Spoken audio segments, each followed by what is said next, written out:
Hi, I'm Taylor.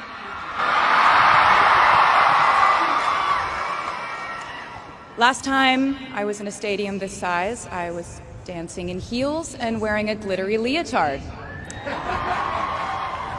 This outfit is much more comfortable. I would like to say a huge thank you to NYU's Chairman of the Board of Trustees, Bill Berkeley, and all the trustees and members of the board, NYU's President Andrew Hamilton, Provost Catherine Fleming, and the faculty and alumni here today who have made this day possible. I feel so proud to share this day with my fellow honorees, Susan Hockfield and Felix Matos Rodriguez, who humble me with the ways they improve our world with their work.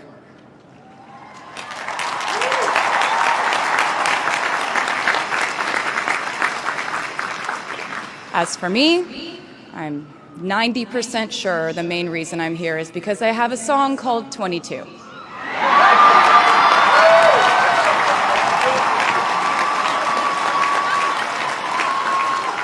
And let me just say, I am elated to be here with you today as we celebrate and graduate New York University's class of 2022.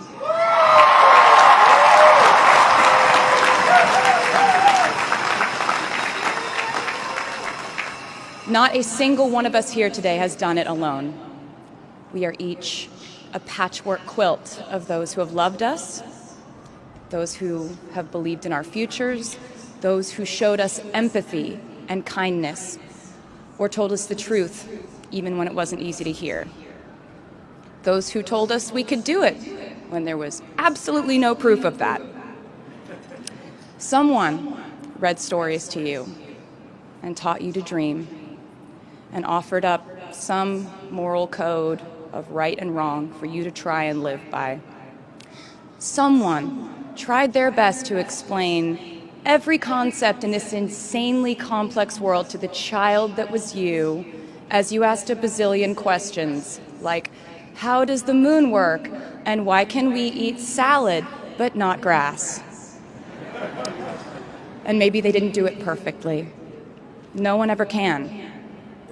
Maybe they aren't with us anymore. In that case, I hope you'll remember them today. If they are in this stadium, I hope you'll find your own way to express your gratitude for all the steps and missteps that have led us to this common destination.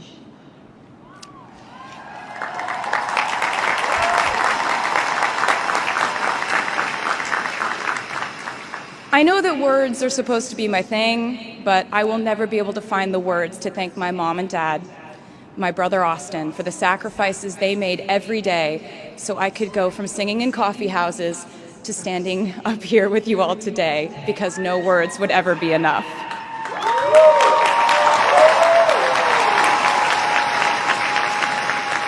To all the incredible parents, family members, mentors, teachers, allies, friends, and loved ones here today who have supported these students in their pursuit of educational enrichment, let me say to you now, welcome to New York.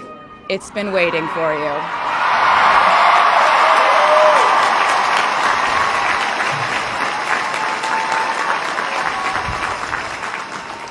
I'd like to thank NYU for making me, technically, on paper at least, a doctor.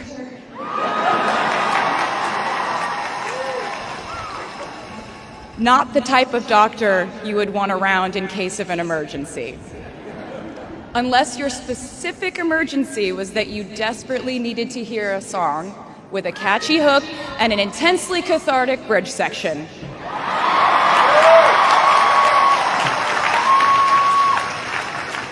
Or if your emergency was that you needed a person who can name over 50 breeds of cats in 1 minute. I never got to have a normal college experience, per se. I went to public high school until 10th grade, and then finished my education doing homeschool work on the floors of airport terminals.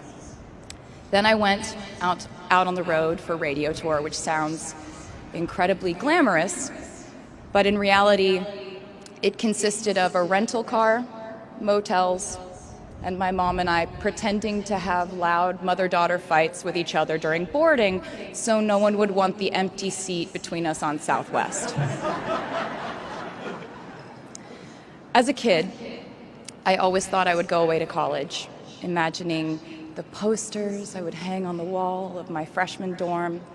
I even set the ending of my music video for my song Love Story at my fantasy imaginary college, where I meet a male model reading a book on the grass, and with one single glance, we realized we had been in love in our past lives. Which is exactly what you guys all experienced at some point in the last 4 years, right?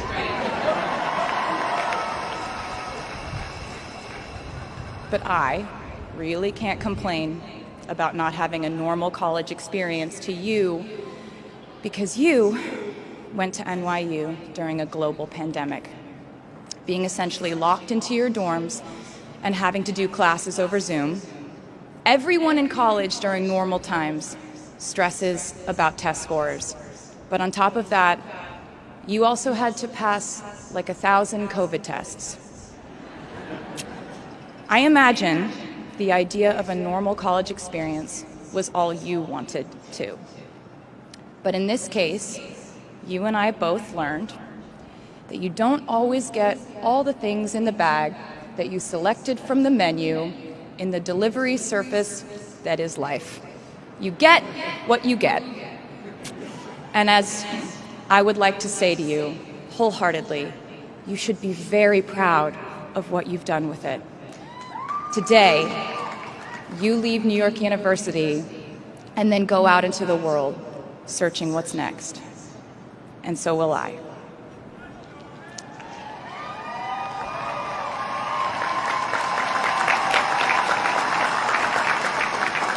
So as a rule, I try not to give anyone unsolicited advice unless they ask for it. I'll go into this more later. I guess I have been officially solicited in this situation to impart whatever wisdom I might have to tell you things that have helped me so far in my life. Please bear in mind that I in no way feel qualified to tell you what to do. You've worked and struggled and sacrificed and studied and dreamed your way here today. And so you know what you're doing. You'll do things differently than I did them and for different reasons. So I won't tell you what to do because no one likes that. I will, however, give you some life hacks I wish I knew when I was starting out my dreams of a career and navigating life, love, pressure, choices, shame, hope, and friendship. The first of which is, life can be heavy, especially if you try to carry it all at once. Part of growing up and moving into new chapters of your life is about catch and release. What I mean by that is knowing what things to keep and what things to release. You can't carry all things, all grudges, all updates on your ex, all enviable promotions your school bully got at the hedge fund his uncle started. Decide what is yours to hold and let the rest go. Oftentimes, the good things in your life are lighter anyway, so there's more room for them. One toxic relationship can outweigh so many wonderful, simple joys. You get to pick what your life has time and room for. Be discerning. Secondly, learn to live alongside cringe. No matter how hard you try to avoid being cringe, you will look back on your life and cringe retrospectively.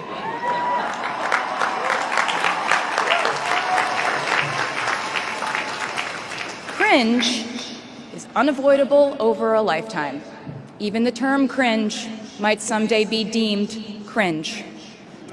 I promise you, you're probably doing or wearing something right now that you will look back on later and find revolting and hilarious. You can't avoid it, so don't try to. For example, I had a phase where, for the entirety of 2012, I dressed like a 1950s housewife. But you know what? I was having fun. Trends and phases are fun. Looking back and laughing is fun. And while we're talking about things that make us squirm but really shouldn't, I'd like to say I'm a big advocate for not hiding your enthusiasm for things.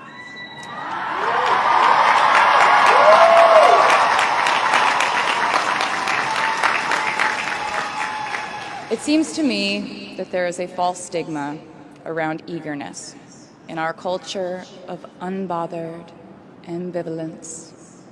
This outlook perpetuates the idea that it's not cool to want it, that people who don't try are fundamentally more chic than people who do. And I wouldn't know because I've been a lot of things, but I've never been an expert on chic, but I'm the one who's up here, so you have to listen to me when I say this. Never be ashamed of trying. Effortlessness is a myth. The people who wanted it the least were the ones I wanted to date and be friends with in high school. The people who want it the most are the people I now hire to work for my company.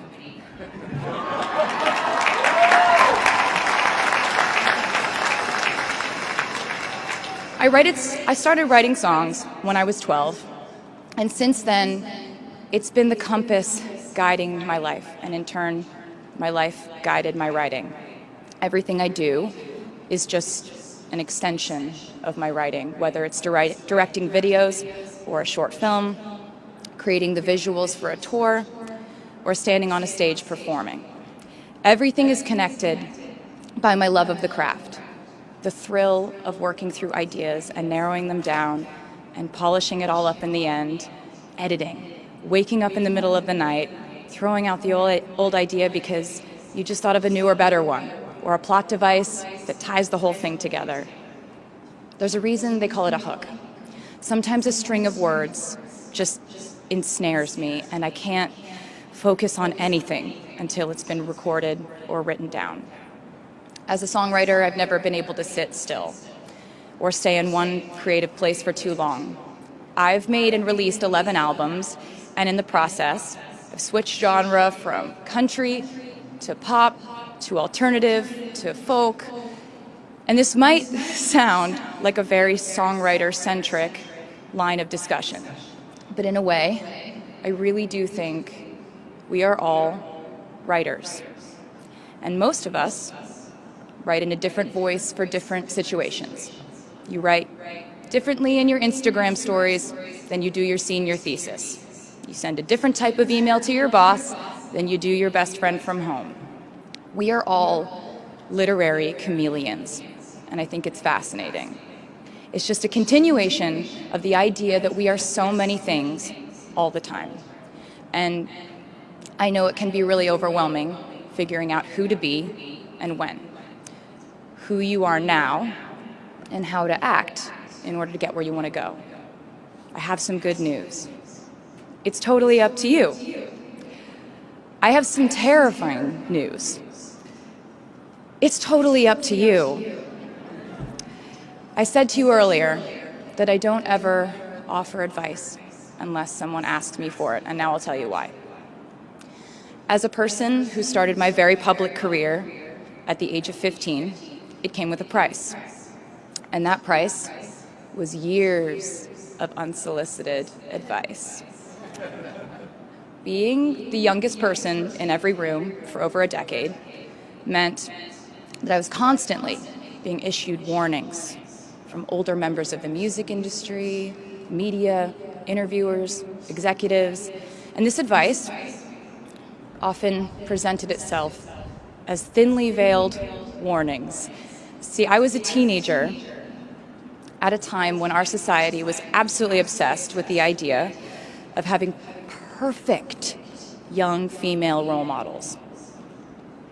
It felt like every interview I did included slight barbs by the interviewer about me one day running off the rails. And that meant a different thing to every person who said it to me. So I became a young adult while being fed the message that if I didn't make any mistakes, all the children of America would grow up to be perfect angels. However, if I did slip up, the entire earth would fall off its axis, and it would be entirely my fault, and I would go to pop star jail forever and ever. It was all centered around the idea that mistakes equal failure, and ultimately the loss of any chance at a happy or rewarding life. This has not been my experience. My experience has been that my mistakes led to the best things in my life. And being embarrassed when you mess up, it's part of the human experience.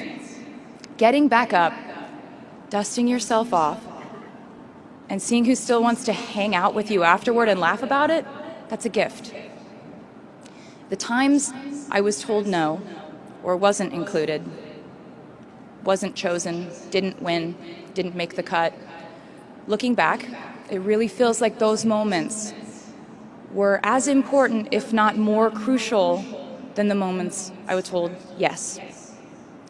Not being invited to the parties and sleepovers in my hometown made me feel hopelessly lonely. But because I felt alone, I would sit in my room and write the songs that would get me a ticket somewhere else.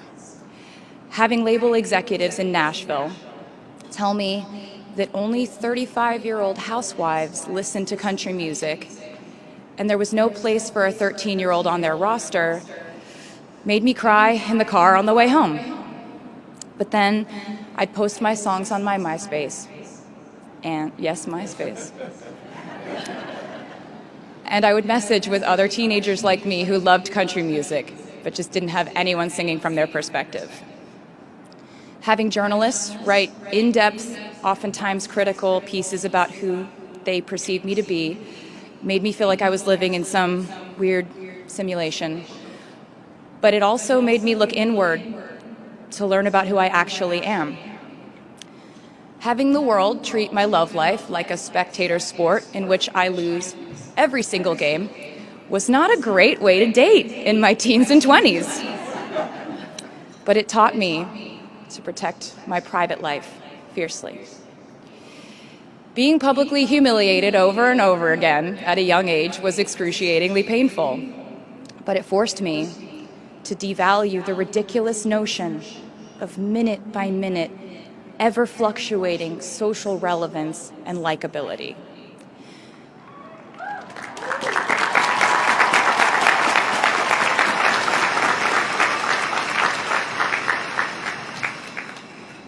Getting canceled on the internet and nearly losing my career gave me an excellent knowledge of all the types of wine.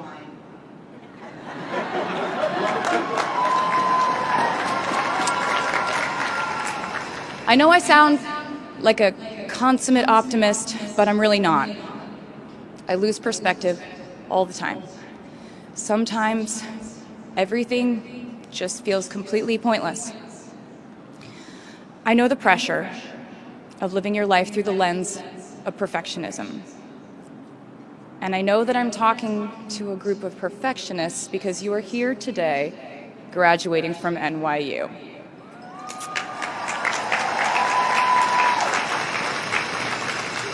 So this might be hard for you to hear. In your life, you will inevitably misspeak, trust the wrong person, underreact, overreact, hurt the people who didn't deserve it, Overthink, not think at all. Self-sabotage, create a reality where only your experience exists. Ruin perfectly good moments for yourself and others. Deny any wrongdoing. Not take the steps to make it right. Feel very guilty. Let the guilt eat at you. Hit rock bottom. Finally address the pain you caused. Try to do better next time. Rinse, repeat.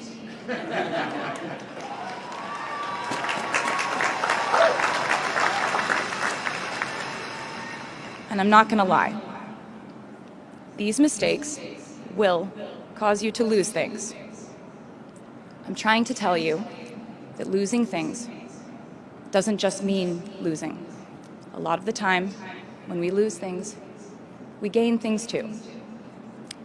Now you leave the structure and framework of school and chart your own path. Every choice you make leads to the next choice, which leads to the next, and I know it's hard to know which path to take. There will be times in life where you need to stand up for yourself. Times when the right thing is actually to back down and apologize. Times when the right thing is to fight. Times when the right thing is to turn and run. Times to hold on with all you have. And times to let go with grace. Sometimes the right thing to do is to throw out the old schools of thought in the name of progress and reform. Sometimes the right thing to do is to sit and listen to the wisdom of those who have come before us. How will you know what the right choice is in these crucial moments? You won't. How do I give advice to this many people about their life choices? I won't. The scary news is you're on your own now. But the cool news is you're on your own now.